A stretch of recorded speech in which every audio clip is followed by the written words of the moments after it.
ಇನ್ನು ಇದೆಲ್ಲದರ ಜೊತೆಗೆ ನಾಳೆಯಿಂದ ಜಂಟಿ ಅಧಿವೇಶನ ಕಾವೇರುವಂಥದ್ದು ಖಚಿತ, ಕದನ ಆಗುವಂಥದ್ದು ಕೂಡ ಖಚಿತವೇ. ಸರ್ಕಾರವನ್ನು ಹೆಂಗಾದ್ರೂ ಮಾಡಿ ಕಟ್ ಹಾಕಬೇಕು ಅಂತ ವಿಪಕ್ಷಗಳು ಯೋಚನೆ ಮಾಡಿರೋದು. ವಿಪಕ್ಷ ಕೂಡ ನರೇಗಾ ವಿಚಾರವನ್ನು ಇಟ್ಕೊಂಡಿದೆ. ಒಂದ ಎರಡ 10 ಸಂಗತಿಗಳು ಇವೆ ಇವಾಗ ವಿಪಕ್ಷಗಳ ಕೈನಲ್ಲಿ. ಅದನ್ನು ಬಳಸೋದು ಹೆಂಗೆ ಅಂತ ಗೊತ್ತಿರಬೇಕು ಅವ್ರಿಗಷ್ಟೇ. ನಾಳೆಯಿಂದ 10 ದಿನ ನಡೆಯುತ್ತೆ ಜಂಟಿ ಅಧಿವೇಶನ. ಬಿಜೆಪಿ JDS ಈಗಾಗಲೇ ಪ್ಲಾನ್ ಮಾಡ್ಕೊಂಡಿವೆ ಅಂತೆ. ಸರ್ಕಾರವನ್ನು ಹೇಗಾದರೂ ಮಾಡಿ ಈ ಬಾರಿ ಮುಜುಗರಕ್ಕೀಡು ಮಾಡಬೇಕು ಅಂತ. ಆದರೆ ಸರ್ಕಾರವೂ ಕೂಡ ಸುಮ್ಮನಿಲ್ಲ. ಸರ್ಕಾರದ ಪ್ರತಿನಿಧಿಗಳು ಕೂಡ ಎಲ್ಲ ರೀತಿಯ ವ್ಯವಸ್ಥೆಗಳನ್ನು ಮಾಡಿಕೊಂಡಿದ್ದಾರೆ. ಅಂದರೆ ನೀವು ಯಾವ್ಯಾವ ವಿಚಾರಕ್ಕೆ ಸಂಬಂಧಪಟ್ಟಂಗೆ ಫೇಲ್ ಆದ್ರಿ, ಏನಾಗಿದೆ ಎಲ್ಲವೂ ಕೂಡ, ಕ್ರೈಮ್ ರೇಟ್ ಎಷ್ಟರ ಮಟ್ಟಿಗೆ ಜಾಸ್ತಿ ಆಗ್ತಾ ಇದೆ ಅನ್ನೋದರಿಂದ ಹಿಡಿದು ಅಭಿವೃದ್ಧಿ ಕಾರ್ಯಗಳಾಗಿಲ್ಲ ಅನ್ನೋ ತನಕ. ಇನ್ನು ಈ ನರೇಗಾ ಯೋಜನೆ ಜಿ ಏನಿದೆಯಲ್ಲ ಅದನ್ನು ಇಟ್ಕೊಂಡಿದೆ ಸರ್ಕಾರ. ಇದರ ಬಗ್ಗೆ 2 ದಿವಸ ಚರ್ಚೆ ಮಾಡಬೇಕು. ಗಾಂಧಿ ತತ್ವಗಳಿಗೆ ನಿಮ್ಮಿಂದ ಬೆಲೆ ಸಿಗ್ತಾ ಇಲ್ಲ ಅನ್ನುವಂಥ ಸಂದೇಶ ರವಾನೆ ಆಗಬೇಕು.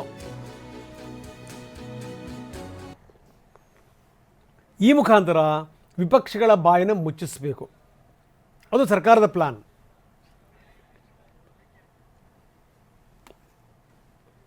ನೋಡಬೇಕು, ನಾಳೆಯಿಂದ ಸದನ ಕಾವೇರುವಂಥದ್ದು ನಿಶ್ಚಿತ. ಎಷ್ಟರ ಮಟ್ಟಿಗೆ ಕಾದಾಡ್ತಾರೆ ನೋಡಿ. ಯಾವ ಪ್ರಮುಖ ವಿಷಯಗಳ ಬಗ್ಗೆನೂ ಕೂಡ ಚರ್ಚೆಗಳಾಗಲ್ಲ. ಎಲ್ಲವೂ ಕೂಡ ಗಲಾಟೆಯಲ್ಲೇ ಮುಗಿದೋಗ್ಬಿಡುತ್ತೆ. ನಾವು ನೋಡಿದ್ವಿ ಈ ಚಳಿಗಾಲದ ಅಧಿವೇಶನ ಎಷ್ಟರ ಮಟ್ಟಿಗೆ ಅರ್ಥಪೂರ್ಣವಾಗಿ ಆಗಿಬಿಡ್ತು ನಾವು ಕಂಡ್ವಿ. ನಾವು ಬಿಜೆಪಿ ಕೂಡ ಇವತ್ತು ಶಾಸಕಾಂಗ ಪಕ್ಷದ ಸಭೆ ಕರೆದಿದೆ.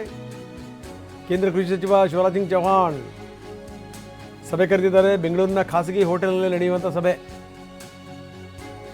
ನಾಳೆ ಸಂಜೆ ಕರೆದಿರುವಂಥ ಸಭೆ. ನಾಳೆ ಸಂಜೆ 4:30ಕ್ಕೆ ಶಾಸಕಾಂಗ ಪಕ್ಷದ ಸಭೆ ನಡೆಯುತ್ತೆ. ಅಧಿವೇಶನದ ಹಿನ್ನೆಲೆಯಲ್ಲಿ ಏನು ಎತ್ತ ಅಂತ ಕೃಷಿ ಸಚಿವರು ಇದಕ್ಕೆ ಸಂಬಂಧಪಟ್ಟಂಗೆ ಮಾತಾಡ್ತಾರೆ, ಚರ್ಚೆ ಮಾಡ್ತಾರೆ. ಏನೇನು ಪ್ಲಾನ್ ಮಾಡ್ಕೊಂಡಿದ್ದೀರಿ ಅಂತ ಕೇಳ್ತಾರೆ ಶಿವರಾಜ್ ಸಿಂಗ್ ಚೌಹಾಣ್.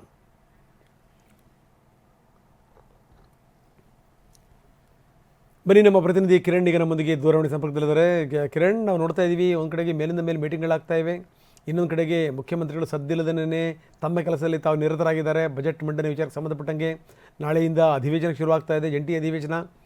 ಹೀಗಾದರೂ ಮಾಡಿ ಸರ್ಕಾರವನ್ನು ಕಟ್ಟಿ ಹಾಕಬೇಕು ಅಂತ ವಿಪಕ್ಷಗಳು, ಹೇಗಾದರೂ ಮಾಡಿ ವಿಪಕ್ಷಗಳ ಬಾಯಿ ಮುಚ್ಚಿಸಬೇಕು ಅಂತ ಸರ್ಕಾರ ಹಿಂಗೆ ಪ್ಲಾನ್ ಮಾಡ್ಕೊಂಡಿವೆ. ಏನು ನಡೀತಾ ಇದೆ? ರಂಗನಾಥ್, ನಾಳೆಯಿಂದ ಜಂಟಿ ಅಧಿವೇಶನ ಆರಂಭವಾಗುತ್ತಿರುವ ಹಿನ್ನೆಲೆಯಲ್ಲಿ ಪ್ರಮುಖವಾಗಿ ಅಧಿವೇಶನದಲ್ಲಿ ವಿ ರಾಮ್ಜಿ ಯೋಜನೆ ವಿಚಾರವಾಗಿ ಚರ್ಚೆಯನ್ನ ಮಾಡುವಂತಹ ಉದ್ದೇಶವನ್ನ ರಾಜ್ಯ ಸರ್ಕಾರ ಇಟ್ಕೊಂಡಿದೆ.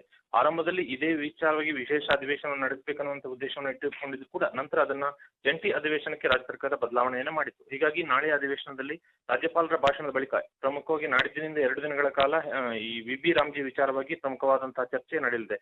ಹೀಗಾಗಿ ವಿಪಕ್ಷವು ಕೂಡ ಈ ಕೇಂದ್ರ ಸರ್ಕಾರ ಈ ಯೋಜನೆಯನ್ನು ತಂದಿರುವಂತಹ ಕಾರಣಕ್ಕಾಗಿ ವಿಪಕ್ಷ ಬಿಜೆಪಿ ಕೂಡ ಸಕ್ರಿಯವಾಗಿ ಈ ಚರ್ಚೆಯಲ್ಲಿ ಪಾಲ್ಗೊಳ್ಳಲೇಬೇಕಾದಂತಹ ಅನಿವಾರ್ಯತೆ ಕೂಡ ಬಿಜೆಪಿಗೆ ಎದುರಾಗಿದೆ. ಹೀಗಾಗಿ ಬಿಜೆಪಿ ಕೂಡ ಸಂಪೂರ್ಣವಾದಂತಹ ಸಿದ್ಧತೆಯನ್ನು ಮಾಡಿಕೊಂಡಿದೆ. ಈ ಹಿನ್ನೆಲೆಯಲ್ಲಿ ನಾಳೆ ಸಂಜೆ ಬೆಂಗಳೂರಿನಲ್ಲಿ ಬಿಜೆಪಿ ಶಾಸನ ಪಕ್ಷದ ಸಭೆಯನ್ನು ಕೂಡ ಕರೆಯಲಾಗಿದೆ. ಈ ಸಭೆಯಲ್ಲಿ ಪ್ರಮುಖವಾಗಿ ಕೇಂದ್ರ ಕೃಷಿ ಸಚಿವ ಶಿವರಾಜ್ ಸಿಂಗ್ ಚೌಹಾಣ್ ವಿ ರಾಮ್ಜಿ ಯೋಜನೆ ವಿಚಾರವಾಗಿ ರಾಜ್ಯದ ಬಿಜೆಪಿ ಶಾಸಕರಿಗೆ ಸಂಪೂರ್ಣವಾದಂತಹ ಯೋಜನೆ ಕುರಿತಾದಂತಹ ವಿವರವನ್ನ ಕೊಡಲಿದ್ದಾರೆ.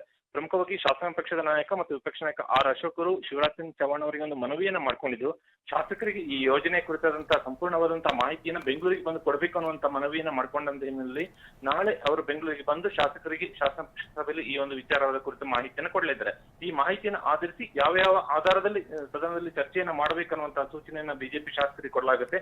ಆ ಹಿನ್ನೆಲೆ ಬಿಜೆಪಿ ಶಾಸಕರು ಈ ಅಧಿವೇಶನದಲ್ಲಿ ಈ ಯೋಜನೆಯ ಕುರಿತಾಗಿ ವಿಶೇಷ ಒಂದು ಚರ್ಚೆಯಲ್ಲಿ ಪಾಲ್ಗೊಳ್ಳುತ್ತಾರೆ. ಇನ್ನು ರಾಜ್ಯ ಸರ್ಕಾರವು ಕೂಡ ತನ್ನದೇ ಆದಂತಹ ವಾದವನ್ನ ಮುಂದಿಟ್ಟುಕೊಂಡು ಈ ಒಂದು ವಿಚಾರವನ್ನ ಚರ್ಚೆಯನ್ನು ಮಾಡೋದಕ್ಕೆ ಸಿದ್ಧತೆಯನ್ನು ಮಾಡಿಕೊಂಡಿದೆ. ಪ್ರಮುಖವಾಗಿ ರಾಜ್ಯ ಸರ್ಕಾರದ ಪಾಲು 40% ಕೊಡಬೇಕು ಅನ್ನುವಂತಹ ಒಂದು ವಿಚಾರ ಈ ಯೋಜನೆಯಲ್ಲಿದೆ.